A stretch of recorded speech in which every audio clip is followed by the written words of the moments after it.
Hey Raiders, we've just received a brand new patch update. The developers have made a price adjustment to the deadline, the Venator received a nerf, and the Hole Cracker was also adjusted, plus some map changes and so much more that we're going to talk about. If you can do me a favor, make sure to tap the thumbs up button right away and the hype button below. With that said, let's jump in. We're going to start the patch video off by going over the trading price changes for items. The first one on the list is the deadline. Unfortunately, the developers have increased the price. It used to be 8,100 coins and you could buy 3 of them. However, after the latest update, they now cost 15,000 coins and you can only buy 1. After that, you'll of course have to wait 24 hours. They've also made a change to how you can craft a single deadline. The old recipe used to be 2 explosive compounds and 1 synthesized fuel. Instead, you now need 3 explosive compounds and 2 arc circuitries. The second item on the list that they've adjusted the price is the power cell. Originally, you could sell 1 for 640 coins. Now they sell for 270 coins. The third and final price adjustment is for the launcher ammo. You could originally purchase 10 launcher ammo for 6,000 coins. You can now buy 6 launcher ammo for 4,500 coins. They've also changed the sell value from 200 to 250. And if you want to craft your very own launcher ammo, well, guess what? You'll need 1 arc motion core and 2 crowed explosives. It used to be 4 metal parts and 1 explosive compound. Lastly, this is the best part because for the launcher ammo, this part is really cool. They've given us the blueprint for it, so you can currently craft it without needing the blueprint, which is something I wasn't expecting at all, and I like that a lot. Alright, moving along, the Venator was nerfed after the latest patch, and the devs wrote an explanation here as to why they made the change. Here's what they wrote. The fully upgraded Venator has been overperforming recently, capable of outgunning full squads using close-range weapons. We're retuning the fire rate gained from upgrades to pull down the pacing a bit, while still keeping its damage and accuracy intact. This should encourage players to take some more time with their shots, rather than mag dumping the first poor soul they encounter. The community also rightfully pointed out that the weight of the Venator was inconsistent with the weights of our other pistols, so we've corrected that as well. So before we go ahead and check it out in game, it's probably best if we see what they've done to it. We can tell they've reduced the fire rate gained from upgrades. It used to be from 22, 44, 60% to 13, 26, 40%, and they've also increased the weight like they mentioned, and that's pretty much all they've done. Now, when using the Venator, you can tell there's a significant difference when firing it. It's for sure a bit slower, but the damage is still there, and the accuracy, and that's really great to see. What I'd like to know from you Raiders out there, do you think the adjustments to the Venator were needed or not? Comment below and let's talk about it. Okay, there's one more balance change here for explosive damage in general, particularly with the Hole Cracker is what they brought up here, where before you could use it to easily take down larger drones quickly and larger enemies. Here's what they wrote in the patch notes. We noticed that explosives dealt damage to more parts at once than intended, allowing weapons like the Hole Cracker to kill larger drones too quickly. We've adjusted explosive damage to make it more consistent across the board, and we've rebalanced the damage of the Hole Cracker to account for that change. This will require Hole Cracker shots to need a bit more precision, while still dealing good damage to the targeted spot. Well, I for sure wasn't expecting any changes to the explosives, but they've rebalanced them and wrote that the explosions on smaller enemies, for example turrets, are largely unaffected, but explosions on larger sized enemies like the Bastion for instance, will deal less damage. I'd imagine that Rocketeers are on the list of large sized enemies. Anyway, from my testing, I could tell that yeah, it really didn't affect smaller enemies.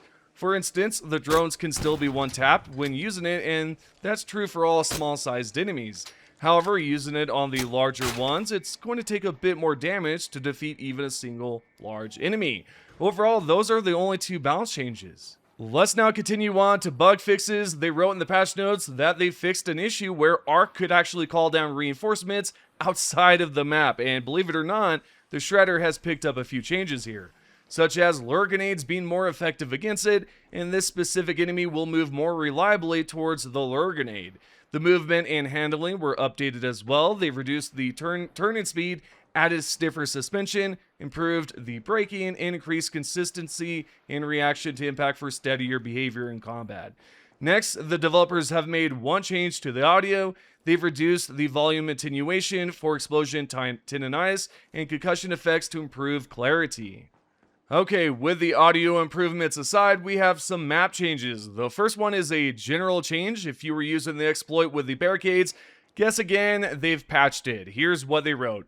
Barricades can no longer be placed overlapping your character, preventing climbing through walls and access to locked rooms. So if you were looking forward to this glitch getting patched, well then there you go. This should make things better so that players are not camping behind locked doors and just waiting for you to open it, right? With that being said, we've got more bug fixes for maps. First up is the damn battlegrounds. The developers wrote that they've resolved an issue where players would get stuck at the control tower elevator shaft, and they've also patched another exploit here where players could teleport inside the locked room in the control tower without a key, of course. If you know, then you know how it was done. The second map is Spaceport. They've added collisions to the staircase walls and ceilings in the hidden bunker event, and patched another exploit where players could get through a particular wall and use it to take out raiders easily because, well, it's hard to fire back at someone who's behind a wall that you have no access to. Coming up next is the third map, Blue Gate. All they've done here is fix some railing props because previously the rails were blocking incoming fire, but now shots will go right through them. Lastly, at number 4, Stellamontis. The developers patched a certain section near the train station that forced players to fall through the map, and they also resolved an issue where players could get stuck at the train station.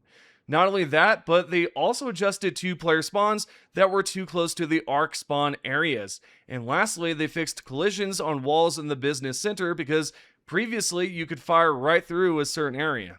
Okay, so all in all I want to say is that these fixes are great. However, it would have been nice to see a few more spawn changes, considering there are players spawn camping on Stellamontis currently, but perhaps the spawn changes they talked about will help with that, but I doubt it. Next up, we've got miscellaneous fixes. 2 game crashing bugs have been resolved. They fixed an invisible collision that could get left behind after looting a shredder. The devs also patched an issue with the Trials weekly leaderboard where it would display an outdated rank. Not only that, there's a change for the recommended AMD graphics, and our Raider Den has been ducked out. I'm not entirely sure what that last part means. Perhaps we'll see a ton of ducks in the Raider Den? I don't know, but that's interesting. Nevertheless, though, the developers continued on to say that they made one change to the movement by improving enemy ground detection to better handle steep surfaces and reduce erratic movement. The next patch note is awesome here because the developers have increased the Aphelion Blueprint drop rates, and they fixed an issue where the Aphelion tracers could become excessively bright at a distance. Not only that, the Stitcher has also received a change. They just corrected the stats for it. And overall, that's pretty much all of the patch notes. I think it's a solid update, and I'm interested in what you think about it. Drop a comment below, tell me if it's good, or tell me if it's bad. Lastly, for today's video, we're going to cover the brand new shop items. There are 2 items here. The first one is a macrame set, and we've got the macrame outfit, of course. There's red, black, green, blue, white, and this is the overall design of the outfit. There's also the ability to turn off the headgear, same thing with the mask and the sword, of course. The next item is the sailor. It's just a backpack, scrolls, and gourd. And there is, of course, on the bottom left, a tattoo here that you can place on your face, and that's just the tattoo snakes. There you go. That's pretty much it. Okay, what I'd like to do now is kind of go back a little bit because, as you know, I just said, hey, what the heck does ducked out Raider Den mean? And I think I have a clue because the Embark Studios team member, Austin, posted this and said, hoard some ducks in your stash after a player said, how do I get the duck screen on my Raider tab? And that's all you have to do is just have a bunch of ducks in your stash and it'll look interesting. I haven't been able to do this myself because I'm just covering this patch just now. Speaking of the Embark Studios team members post, we've got another one here where someone asks, how do I get the Aphelion Blueprint? And she says, try the matriarch. So there you go. There's no puzzle, there's no nada. You just have to defeat the matriarch and there's a good chance it'll spawn, which is really awesome to know, and that's how you'll get it. And they have increased the blueprint, of course, because we just went over that note. And that should be able to pop up in the matriarch. So try it out. The third and final thing I want to bring up is a new Raider deck that will appear in December, because right here someone asked, what happens to our cred units and when do we get a new Raider deck? She didn't answer the credit units, but I'm assuming it doesn't reset. However, she responded with new deck in December, and that's when it'll arrive. So sometime in December it'll arrive. And also, sorry for that voice crack, but yeah, that's pretty much it.